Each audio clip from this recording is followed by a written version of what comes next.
ಸದ್ಗುರುವೇ ಮಹಾದೇವರು ಅನ್ನೋದನ್ನು ನಾವಿಲ್ಲಿ ಕೇಳ್ತಾ ಬರ್ತೀವಿ. ಆ ಸದ್ಗುರು ಭಗವಂತನ ಸಾಕಾರ ರೂಪ ಅಂತ ನೋಡಿದ್ದೇವಲ್ಲ, ಅಂತಹ ಸಾಕಾರ ರೂಪರಾಗಿರ್ತಕ್ಕಂಥ ಆ ಗುರುದೇವರು ನಮ್ಮೆಲ್ಲರಿಗೂ ಕೂಡ ಸನ್ಮಾರ್ಗವನ್ನು ಬೋಧನೆ ಮಾಡ್ತಾ ಸಾಗಿರ್ತಾನೆ. ಆ ಸನ್ಮಾರ್ಗವನ್ನು ಬೋಧನೆ ಮಾಡುವಂತಹ ಸದ್ಗುರುವಿನ ಆ ವಾಣಿ ಏನನ್ನ ಮಾರ್ಗದರ್ಶನ ಮಾಡ್ತದೆ ಅನ್ನೋದನ್ನು ಮೊದಲ ಆ ಒಂದು ಸಾಲುಗಳಲ್ಲಿ ನೋಡ್ತಾ ಹೋಗ್ತೀವಿ.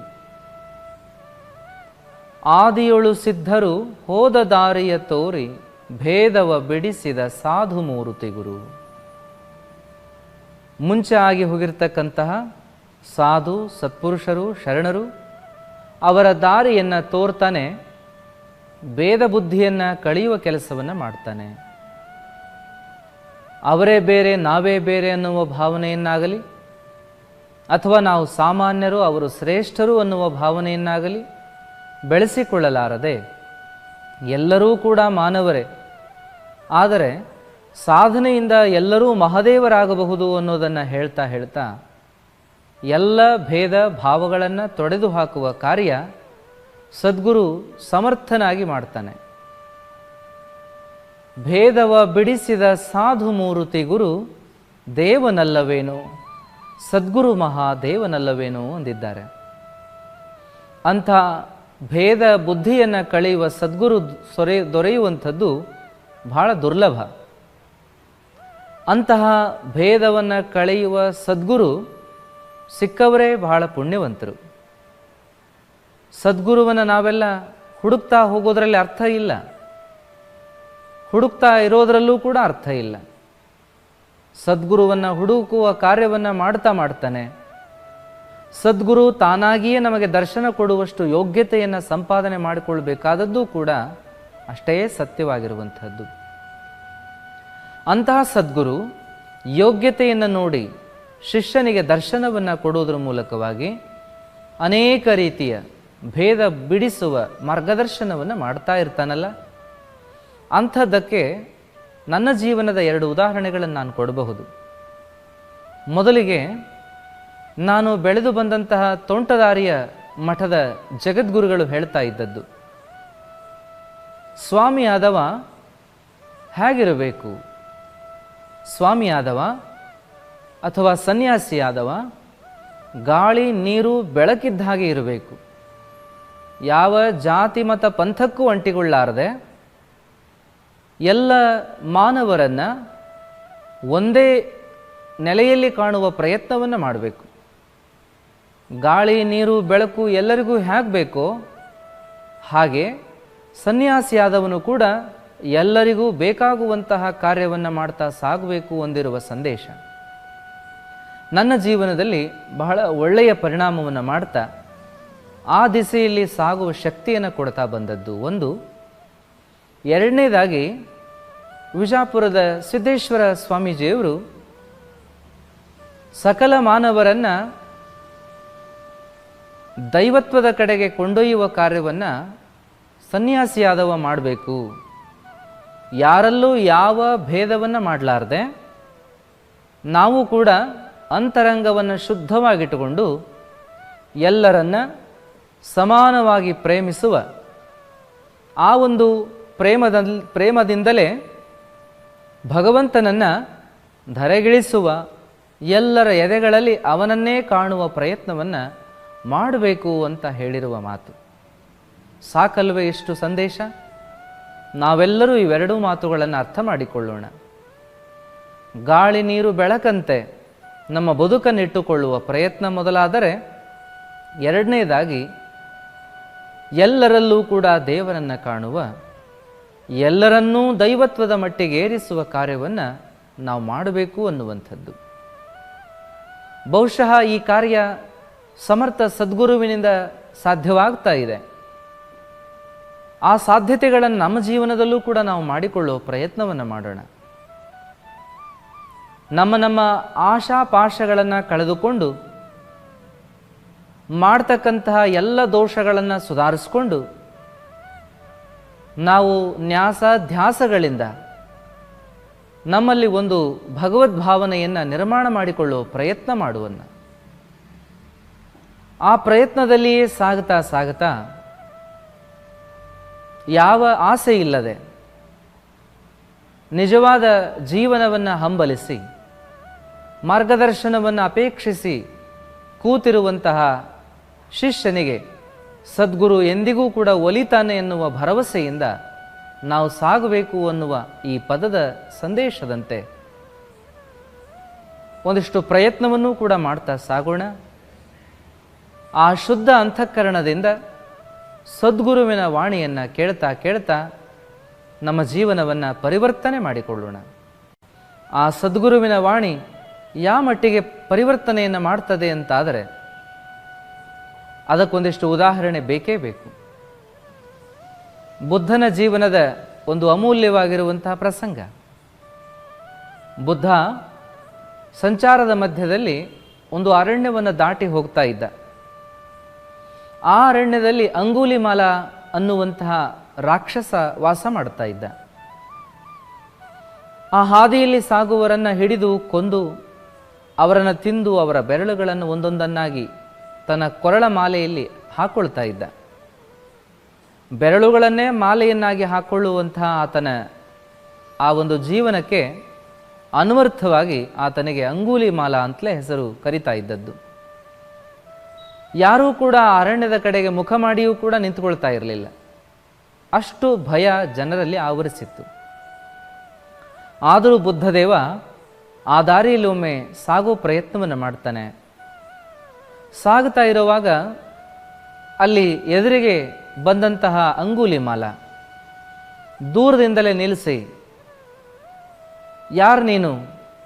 ನನ್ನ ಬಗ್ಗೆ ನಿನಗೆ ಒಂದಿಷ್ಟು ಭಯ ಇಲ್ವಾ? ಹಾಗೇ ನಡ್ಕೊಂಡು ಬರ್ತಾ ಇದ್ದೀಯಲ್ಲ ಅಂತ ಕೇಳಲಾಗಿ ಬುದ್ಧ ಸಮಾಧಾನದಿಂದ ನಗುಮುಖದಿಂದ ಉತ್ತರ ಕೊಡ್ತಾನೆ. ನಿನ್ನನ್ನು ನೋಡಿ ಯಾಕಪ್ಪ ಹೆದರಬೇಕು ನಾನು? ಅಂಥದ್ದು ನಿನ್ನಲ್ಲೇನಿದೆ ಅನ್ನುವ ಪ್ರಶ್ನೆ ಹಾಕಿದಾಗ ಅಂಗುಲಿಮಾಲ ಹೇಳ್ತಾನೆ, ನಾನು ರಾಕ್ಷಸ. ನನ್ನ ಕೊರಳಲ್ಲಿ ನೋಡು ಬೆರಳುಗಳ ಮಾಲೆ ಇದೆ. ನನ್ನನ್ನು ಕಂಡ್ರೆ ಎಲ್ಲರೂ ಕೂಡ ಹೆದರ್ತಾರೆ. ಕಂಡ್ರೆ ಅಲ್ಲ, ನನ್ನ ಹೆಸರನ್ನು ಕೇಳಿದರೂ ಸಾಕು ಎಲ್ಲರೂ ಹೆದರಿ ಓಡ್ತಾರೆ. ಹೀಗಿರುವಾಗ ನನ್ನನ್ನು ನೋಡಿದ್ರೆ ನಿನಗೆ ಭಯ ಆಗಲ್ವೇನು ಅಂತಂದಾಗ ಬುದ್ಧ ಅಂತಾನೆ, ಭಯ ಪಡಲಿಕ್ಕೆ ನೀನೇನು ರಾಕ್ಷಸನು? ನಿನ್ನಲ್ಲಿ ನಾನು ರಾಕ್ಷಸನನ್ನು ಕಾಣ್ತಾನೆ ಇಲ್ವಲ್ಲ. ನನ್ನ ಹಾಗೆ ನೀನು ಒಬ್ಬ ಮನುಷ್ಯ. ಹೀಗಿದ್ದ ಮೇಲೆ ನಾನು ನಿನ್ನನ್ನು ನೋಡಿ ಹೆದರೋ ಕಾರಣ ಎಲ್ಲಿ ಬಂತು ಅಂದಾಗ ಅಂಗುಲಿಮಾಲನ ಮನಸ್ಸಿನಲ್ಲಿ ಪ್ರಶ್ನೆ ಉದ್ಭವ ಆಯಿತು. ಎಲ್ಲರೂ ನನ್ನನ್ನು ನೋಡಿ ರಾಕ್ಷಸ ಅಂತ ಹೇಳಿ ಕೂಗಾಡ್ಕೊಂಡು ಓಡಾಡ್ತಿದ್ರು. ಆದರೆ ಈ ಮನುಷ್ಯ ಹೇಳ್ತಾ ಇದ್ದಾನೆ, ಹೆದರೋ ಕಾರಣನೇ ಇಲ್ಲ, ನೀ ನನ್ನಂತೆ ಮನುಷ್ಯ ಇದ್ದೀಯಾ ಅನ್ನೋ ಮಾತನ್ನು ಹೇಳ್ತಾ ಇದ್ದಾನಲ್ಲ. ಹಾಗಾದರೆ ನಾನು ರಾಕ್ಷಸ ಅಲ್ವೇನು? ನಾನು ಮನುಷ್ಯನೇನು ಅನ್ನುವ ಪ್ರಶ್ನೆ ಉತ್ಪತ್ತಿಯಾಗಿ ಅದೇ ಮನಸ್ಥಿತಿಯಲ್ಲಿ ಆತ ವಿಚಾರ ಮಾಡ್ತಾ ಕೂತ, ನಾನು ಮನುಷ್ಯನೇನು? ನಾನು ಮನುಷ್ಯನಾಗಿದ್ದರೆ ನನ್ನನ್ನು ಯಾಕೆ ನೋಡಿ ಎಲ್ಲರೂ ಹೆದರ್ತಾರೆ? ಎಲ್ಲರೂ ಹೆದರ್ತಾ ಇದ್ದರೂ ಕೂಡ ಈ ಮನುಷ್ಯ ಯಾಕೆ ನನ್ನನ್ನು ನೋಡಿ ಹೆದರ್ತಾ ಇಲ್ಲ? ಈ ಒಂದು ಜಿಜ್ಞಾಸೆಯನ್ನು ಮಾಡಿಕೊಂಡು ಸಾಗಿದ ಅಂಗುಲಿಮಾಲನಿಗೆ ಬುದ್ಧ ಉಪದೇಶ ಮಾಡ್ತಾನೆ, ನೋಡಪ್ಪ, ನಿನ್ನಲ್ಲಿ ಹೆದರುವಂಥದ್ದೇನೂ ಇಲ್ಲ. ನೀನು ನನ್ನ ಹಾಗೆ ಮನುಷ್ಯನಿದ್ದೀಯ. ನೀನು ಅಜ್ಞಾನದ ವಶದಿಂದ ಅನೇಕರನ್ನು ಕೊಂದು ತಿಂದಿರಬಹುದು. ಅವರ ಬೆರಳುಗಳನ್ನು ಮಾಲೆ ಮಾಡಿ ಕೊರಳಲ್ಲಿ ಹಾಕ್ಕೊಂಡಿರಬಹುದು.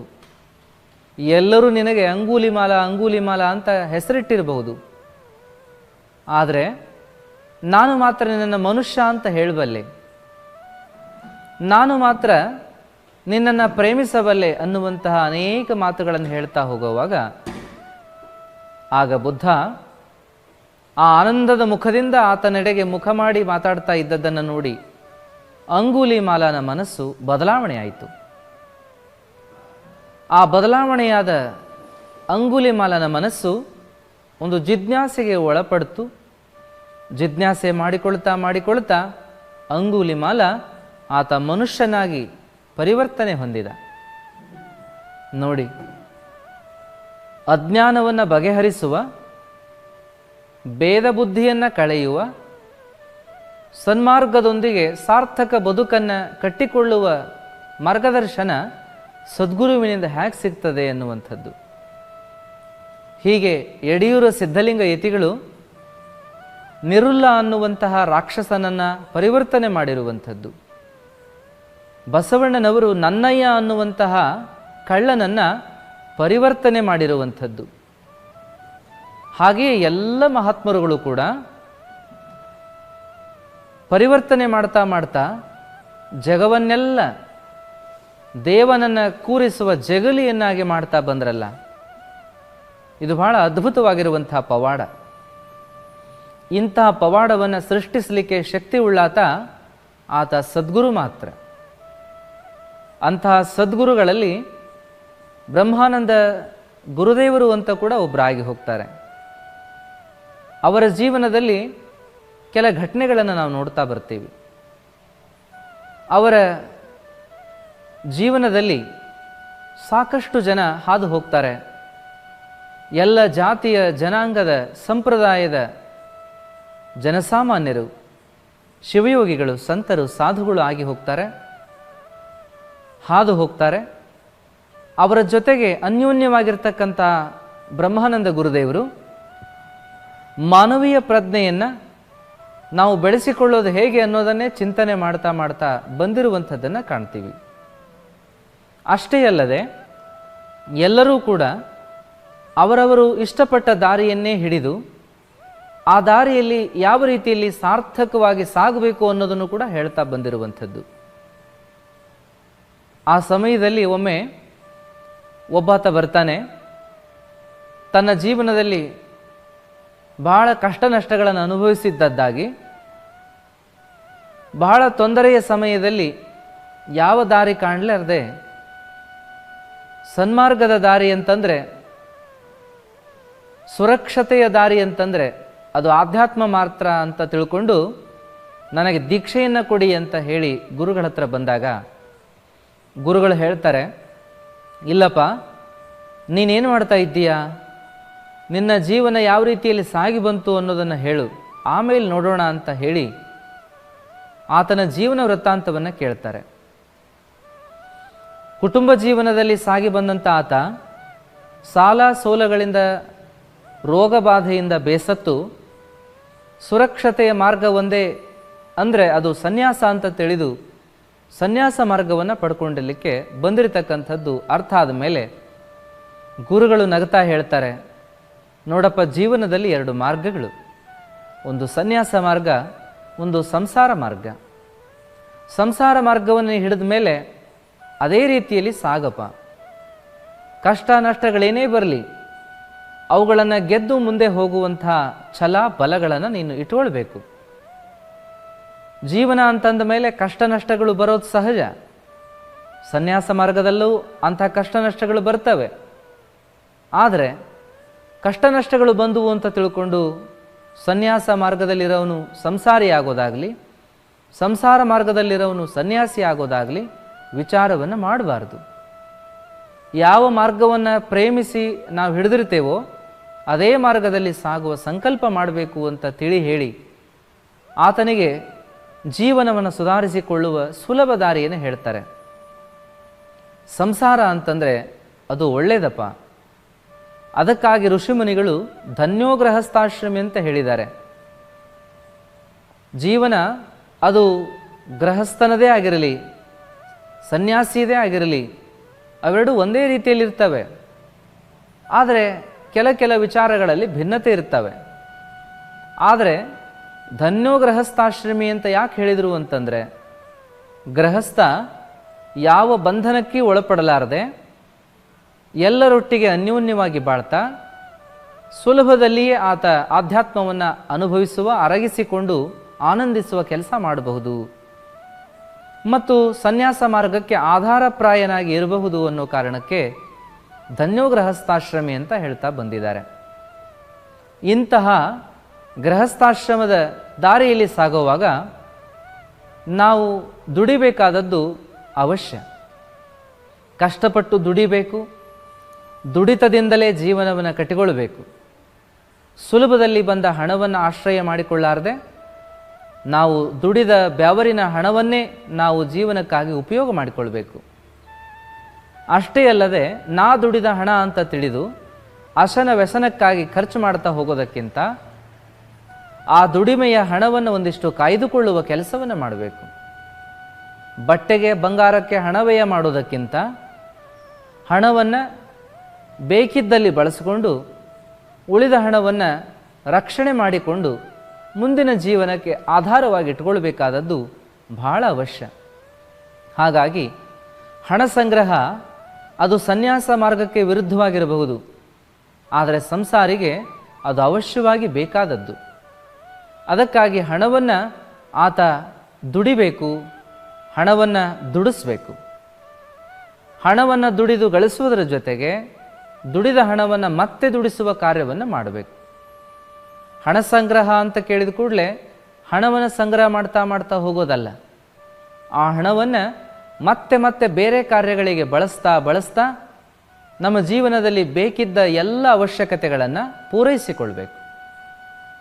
ಜೀವನವನ್ನು ಒಟ್ಟಾರೆಯಾಗಿ ಸಮೃದ್ಧವಾಗಿ ಕಳೀಬೇಕು ಅನ್ನುವಂತಹ ಮಾತುಗಳನ್ನು ಆ ಗುರುದೇವರು ಹೇಳ್ತಾ ಇದ್ರು ಅನ್ನೋದನ್ನು ನಾವು ನೋಡ್ತೀವಿ.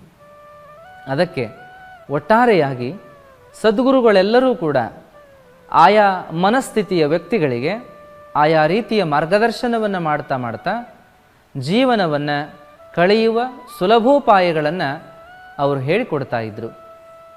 ಅಂತಹ ಸುಲಭೋಪಾಯವನ್ನು ಹೇಳಿಕೊಡುವ ಸದ್ಗುರು ನಮ್ಮೆಲ್ಲರಿಗೂ ಒಂದು ಮಂತ್ರದ ರೀತಿಯಲ್ಲಿ ಒಂದು ಮಾತನ್ನು ಹೇಳ್ತಾ ಬಂದಿದ್ದಾರೆ. ಆ ಮಂತ್ರ ಬೇರಾವುದು ಅಲ್ಲ, ಧರ್ಮೋ ರಕ್ಷತಿ ರಕ್ಷಿತಃ ಅನ್ನುವುದು.